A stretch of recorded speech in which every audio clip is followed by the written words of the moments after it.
Que a paz e o amor de nosso Mestre Jesus envolva a todos nós que aqui estamos, encarnados e desencarnados, nos auxiliando a refletir, pois a nossa proposta é de uma reflexão doutrinária. E no sentido de meditar, refletir, que é um dos atos mais profundos que o ser humano realiza, criando uma linguagem, desenvolvendo um pensamento abstrato, desde o seu início, ele pensa, pergunta, reflete sobre a sua vida, sobre o momento que está vivendo, o que vai acontecer depois da morte, enfim, tudo aquilo que ele não conhece. Além disso, a reflexão hoje em dia é considerada uma virtude, porque nós vivemos num estresse, né? Todos nós temos muitas preocupações. E refletir faria com que nós agíssemos mais moderadamente, né? Sem estar impulsivamente reagindo toda vez que nos acontece algo que não é tão bom. Mas a partir desse instante nós vamos fazer uma reflexão sobre uma frase que não por acaso, ai, a linda, essa frase foi esculpida no túmulo de Allan Kardec, mas que não é dele. Embora toda a sua obra seja baseada nela, e que diz assim: nascer, morrer, renascer ainda, progredir sempre, tal é a lei. E aí vamos lá atrás, os nossos ancestrais, há 300 mil anos, eles falam assim, 300 mil anos, existia o Homo sapiens, que estava iniciando uma caminhada no nosso planeta. E naquela época, como nós hoje ainda sentimos fome, eles também sentiam. Sede, eles também tinham. E necessidade de segurança, como nós todos ainda temos. Iguais a eles em tudo, né?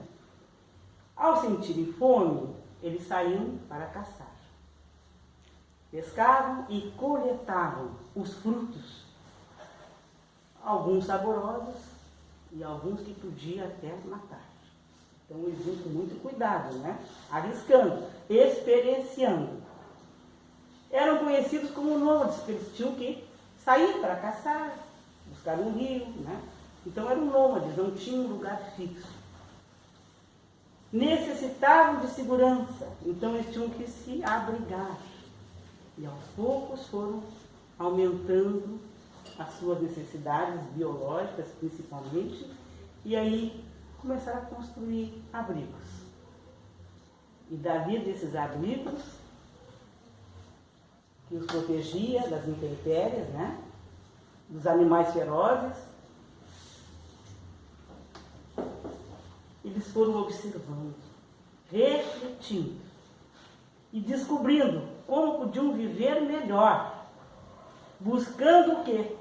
O auxílio que a natureza estava passando para eles o tempo todo. Havia uma ordem na natureza. E essa ordem era cíclica, era periódica, acontecia sempre. O sol, quando não chovia, estava sempre lá. Mas nas noites eles verificavam que havia mudanças, porque a lua mudava. Às vezes aparecia cheia, às vezes só a metade, às vezes só um pedacinho, mas era cíclico. Isso vinha sempre acontecendo, sempre igual. Aí a fome e a sede, a segurança que tanto necessitavam, como nós ainda hoje, eles passaram então a refletir que podiam melhorar nessa questão alimentar. Foram buscando plantar as sementes que caíam, foram vendo que elas davam fruto, foram começando então a observar, a refletir e verificar o quê? Que eles podiam colher alimentos, né? Se plantassem na hora certa, na época certa, eles escolheriam os alimentos.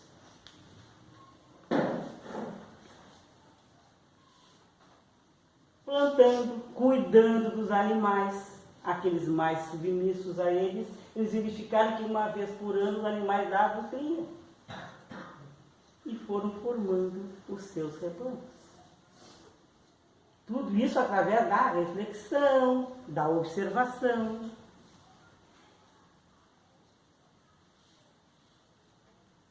A mesma angústia que eles tinham com o que eles não conheciam, com as coisas que podiam ocorrer, nós temos até hoje as mesmas angústias dos nossos antepassados. Por quê?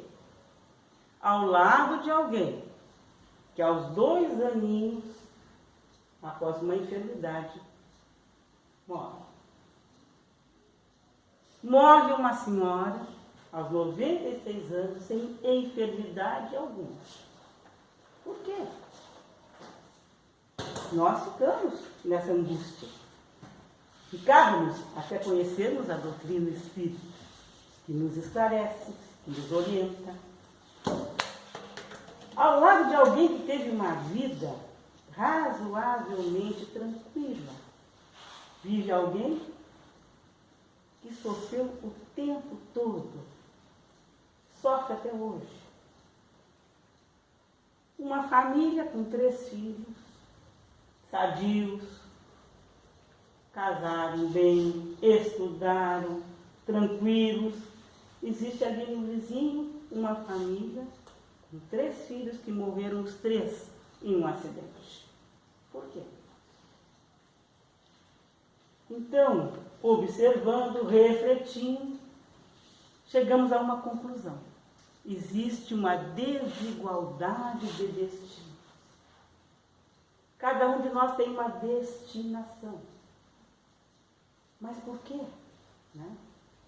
Uns passam por muitas dificuldades materiais, outros vivem tão tranquilos, com abundância, com bons empregos, e outros sem o mínimo necessário, nas ruas, à mercê da caridade. 2 irmãos criados pelos mesmos pais, com as mesmas orientações, as mesmas oportunidades. Um prospera, para ele tudo é fácil. O outro não dá certo em nada. E aí uns dizem, não teve sorte, como se a sorte existisse.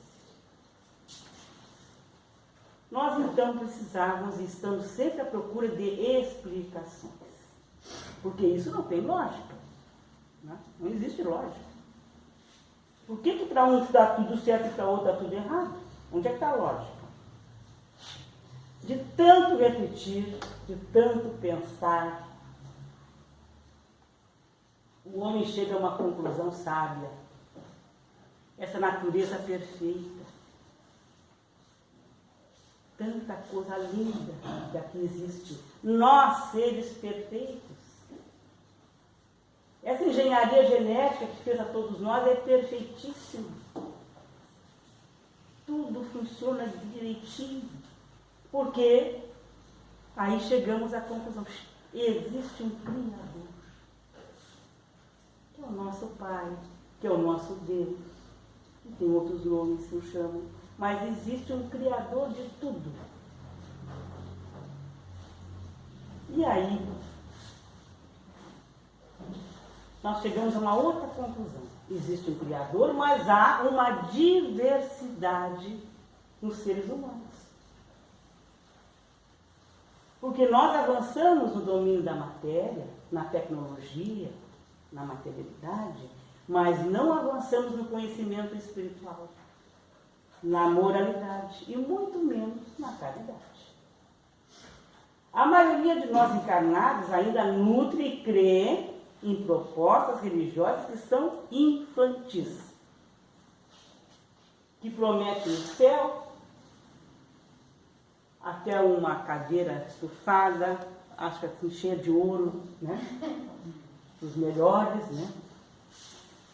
Uns vão se tornar anjos, vão cantar e vão tocar nas nuvens, né? E tem pessoas que acreditam, mas também falam no inferno.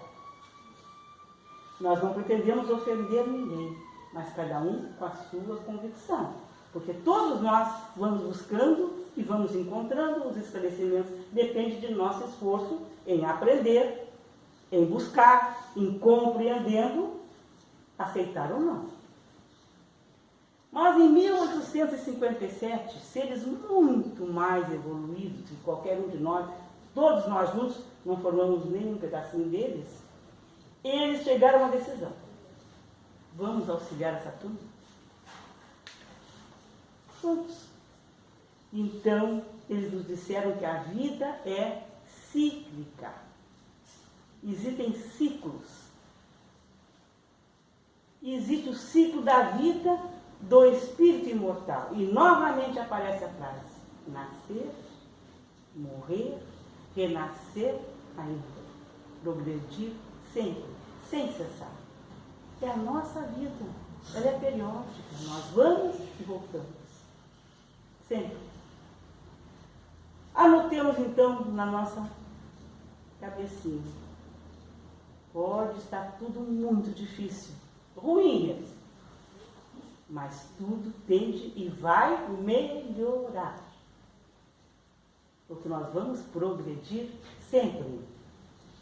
O que está ruim hoje é porque estamos ainda consertando, refazendo, o que não fizemos tão bem, né? Mas esse progresso não é ao mesmo tempo, nem é assim, ó, zum, para hoje, para amanhã, não. Se não está bem ainda, porque ainda não estamos nós muito bem. Vão sempre surgir problemas, porque estamos progredindo e temos que superar os problemas. Esse é o progresso. Superar. Se não estamos felizes ainda, é porque em uma vida, ou seja, em uma existência apenas, não dá tempo. Aos 80 anos eu cheguei à conclusão que eu só perdi tempo. Até agora, muito pouquinho consegui fazer de bom. Meu Deus, eu tive 80 anos para realizar tanta coisa boa. Perdi muito tempo. Mas concluir já é alguma coisa, né? Ontem, numa outra existência, recebemos também um corpo saudável, mas não cuidamos dele.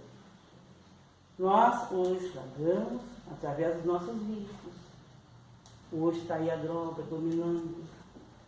A gula continua, porque é tudo muito bom, saboroso. A bebida.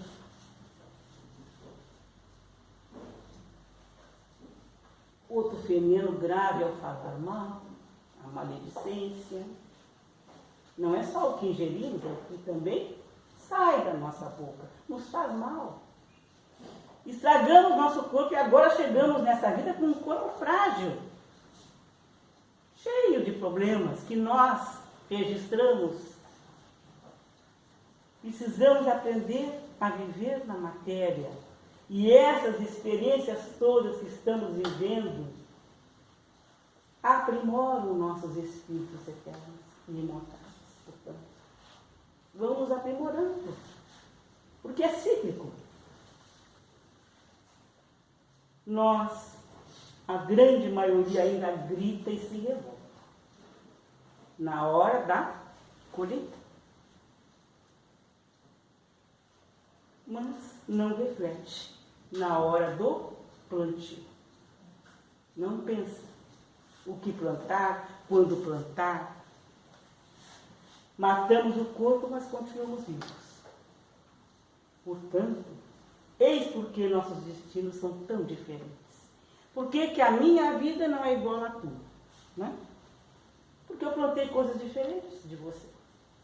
Surge então a doutrina espírita, que nos apresenta a imagem de um Deus completamente diferente de tudo que se conhecia.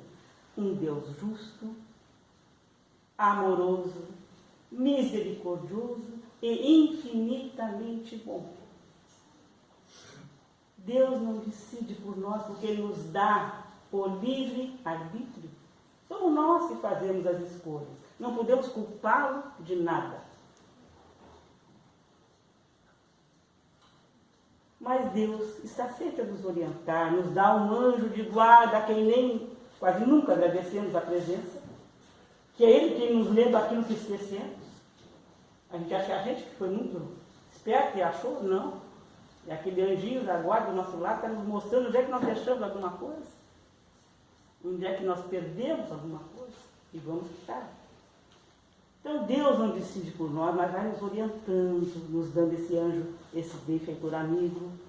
Pois depois que se planta o mal e se faz um monte de bobagem, se não fosse Deus, nem aqui estaríamos de pé, prontos para continuar caminhando e fazer a nossa caminhada, que é eterna.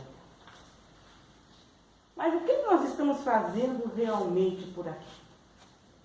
Quais as nossas escolhas? Quais sementes estamos plantando? Jesus mudou o curso de muitas almas, com seu exemplo de amor, humildade, e tem mudado, ao longo do tempo, milhões de almas que o seguem, vão instruindo e exemplificando com amor e a verdadeira caridade. No livro Instantes da Vida, ditado pelo espírito de Humberto de Campos, através do Chico Xavier, ele conta no capítulo 34, que havia no momento da crucificação de nosso mestre, uma pleiade de espíritos muito,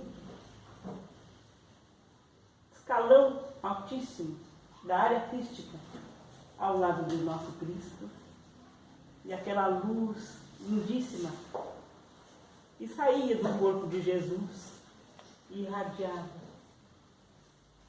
Naquele instante chega um espírito muito rapidamente, correndo quase, e vai até pertinho do rosto de Jesus e fica escutando aquele sussurro. E Jesus lhe dá um recado. Olha só, naquele momento em que ele estava praticamente saindo do corpo. Ao ouvir esse recado, que era apenas isso: vá ao encontro de Judas, que acabou de suicidar-se, e o ampara. Esse espírito se chama caridade. Ele sai em disparada para ajudar o Judas.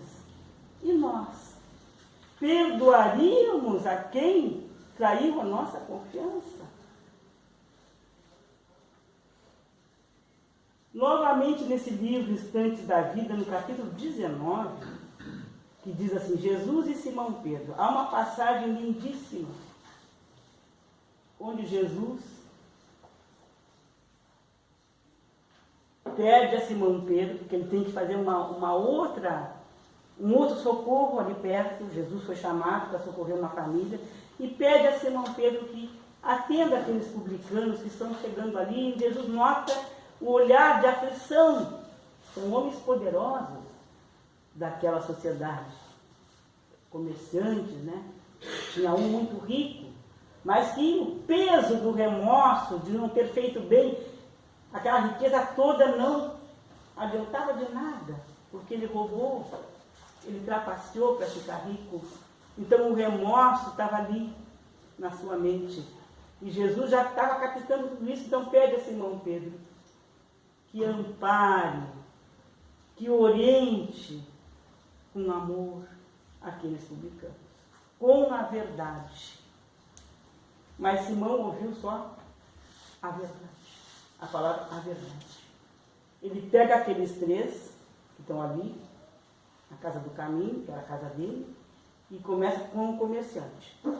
Eu te conheço há muito tempo, sei de todas as tuas trapaças, porque ele acha que chicotear com a verdade era o que ele tinha que fazer. Mas Jesus pediu que amparasse com amor. Cada um deles foi passando pelo Simão e ele chicoteando com a verdade. Até que Jesus volta, entra e vê aquela cena que ele já estava sabendo, né? Quando chegou ali, tudo que havia ocorrido. E vendo o desalento, a aflição muito maior daquelas criaturinhas, Jesus olhou para Simão, não disse nada. Convidou os 3 para sentarem à mesa com ele e almoçarem com ele. E enquanto estavam ali almoçando, Jesus foi falando